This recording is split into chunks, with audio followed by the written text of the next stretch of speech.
बरं बच्चू कडू, आता नवीन निवडणुका होऊ घातलेल्या आहेत. किती विश्वास आहे तुम्हाला की ह्यावेळी तुम्ही तुमच्या भागामध्ये तर परिवर्तन? याचं त्याचा काही संबंध नसतं. मशीन असल्यामुळं काय विश्वास ठेवायचा? मशीनच मत मारते, तर मतदाराची गरज तरी काय? BJPच्या कार्यालयातून चालवा ना मतदान, तिथंच ठेवत जा मतदानाचं केंद्र. पण आता एवढी लोक तुमच्या मागे जर उभी राहिलेली आहेत तर काहीतरी रिफ्लेक्शन आपल्याला जाणवेल ना. मशीन तर EVM मशीन, आता तर VVPॅट पण दिसणार नाही तुम्हाला स्क्रीनवर कुठं मत चाललं तर. घटनेनं दिलेला अधिकार, माझं मत मला भेटलं का नाही भेटलं हे तरी पाहता येते का? तुम्ही आता मत कोणालाही मारा आणि तुम्ही विचारा बरं आयोगाला का माझं मत कुठं गेलं, दाखवू शकता आहे? एवढा भामटा आयोग आहे. पण आयोगाकडे तशा कोणी रितसर तक्रारीच केल्या केलं नाहीत ना असं आयोगाचं म्हणणं मी आहे. केलं ना.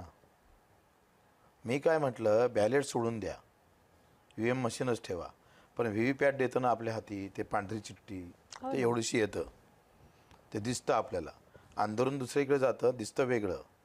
माझं काय म्हणणं आहे का, पहिले काय होतं लेटर आपलं बॅलेट पेपरवर, का बॅलेट पेपरवर आपलं नाव राहायचं. तुम्ही पहा जुनं मतदान, नाव राहायचं, सही राहायचं, बॅलेट क्रमांक राहायचा, म्हणजे हा बॅलेट यांचा आहे हे माहीत व्हायचं.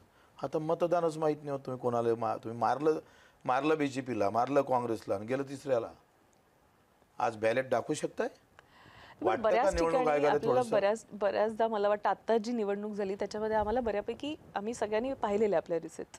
आणि तेच तर गफलत आहे. तुम्ही जे पाहिलं ना स्क्रीनवर जे आलं सेकंदात, पण इकडे सेकंदात दिसायचं तुम्ही मारलेलं मत, आणि जे मधातल्या याच्यातून पडायचं ते कमळाले.